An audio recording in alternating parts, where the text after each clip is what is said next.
Hey, hey, hey, it's a beautiful day. You are driving with Just Lisa. So, just wanted to stop in, say hi. Stopped at a gas station because on my driving around, I have to fill up. So, got myself a little pop, something to drink. So, have something while I talk. But, wanted to think about this last video if it uploads. I was talking about some people, just because everyone has big stories or something like that. And I just thought I'd share one of my bigger stories with, the root of my big story is my angel, Amy.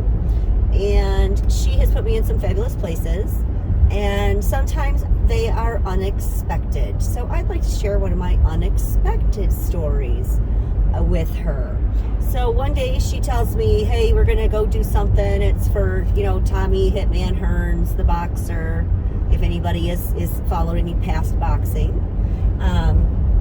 But she says, we're going to go do something with him, get dressed something nice. So I says, okay. She doesn't really give me any details.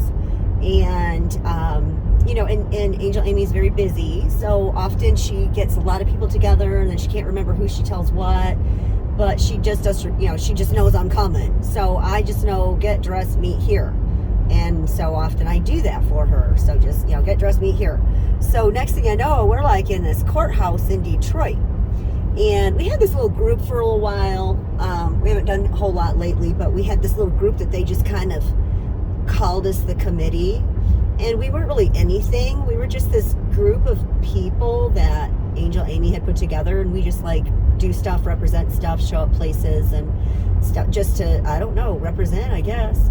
So everybody is getting there and gathering, and we're seeing our friends and we're chit-chatting, and everybody is, kind of catching up because sometimes we don't see each other all that often. Because a lot of these film people live far away from each other. And so we tend to meet, they'll drive an hour, 2 hours to do some job somewhere. But anyways, this was just something fun that we did and volunteered our time. And so I showed up at the courthouse in Detroit, and everybody's chatting. And then next thing I know, we're standing in a line. So I'm thinking, okay, we're going to go into the courthouse and we're going to see a show or something. See, somebody's going to do something. We're here to watch something. Because we go do all sorts of stuff. I've been in courthouses and all sorts of different places with, just at different places. But this one was we're getting in line, and next thing I know, where I'm getting ready to go in the door, but I noticed that we were kind of going in one at a time and not really paying attention, kind of chit-chatting, and somebody turns around and says, what are you going to say? And I said, what do you mean, what am I say? What about what? And I was like, I didn't really know why we were there. I thought we were going in to watch something. So at this point, the person had tapped me and said, okay, you're ready to go in. So I said, okay.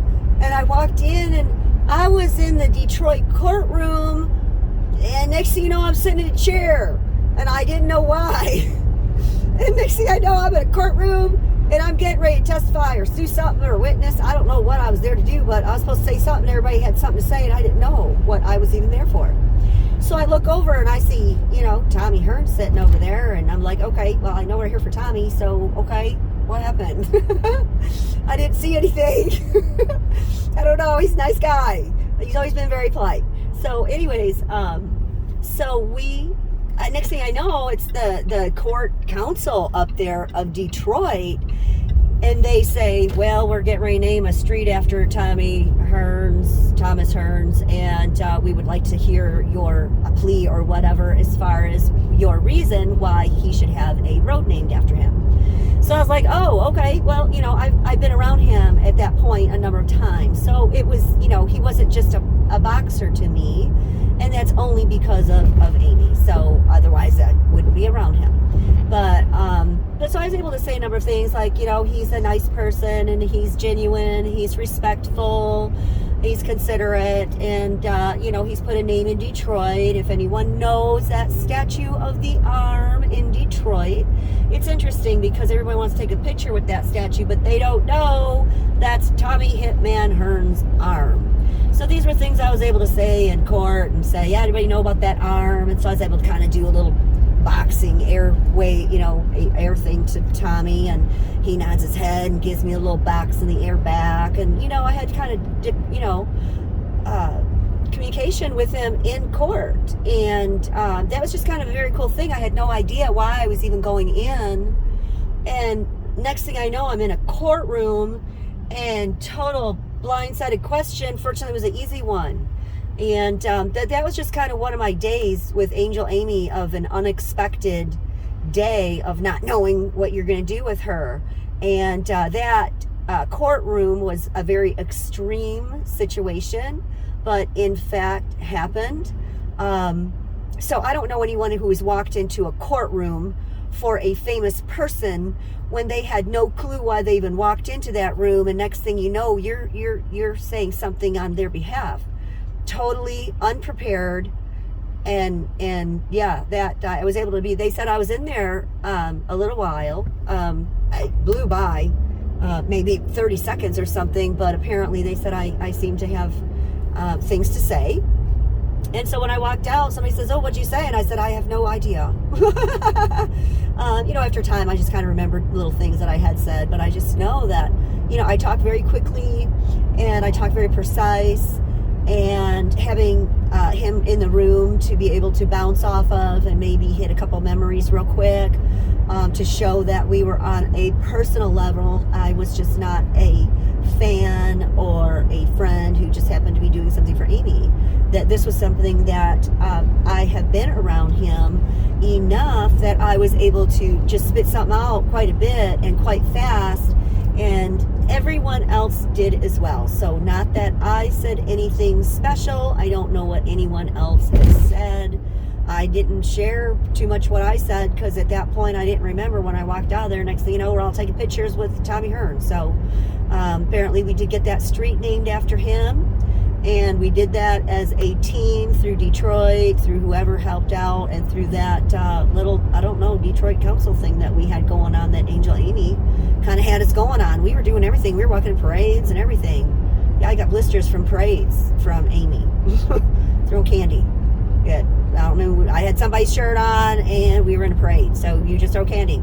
Just, here's bag candy. Amy gives you bag candy. Put this shirt on, and we're gonna walk, 5 miles. But that's what we do for Amy.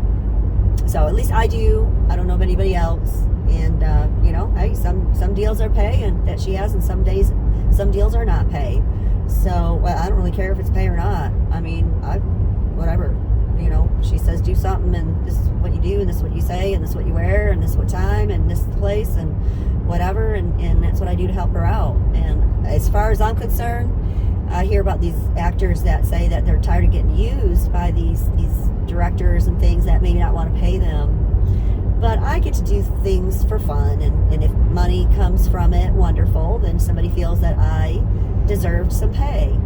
But the fact is some of the things that Angel Amy, and a lot of other people have put me in other great places, not just her.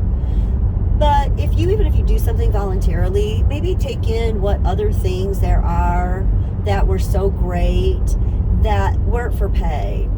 Because really, I can add on maybe a future story with Tommy Hitman Hearns, and somehow I became a camera crew. And next thing you know, I'm in the World Boxing Hall of Fame Convention Center, in the convention, being pulled in by his sister Louise, saying, "We're over here." And next thing I know, I'm in Vegas. I'm being pulled past security by his sister to go and basically stand near Tommy Hearns when he's getting his photo taken in Vegas. So, yeah, I've done some amazing things. Why was I there?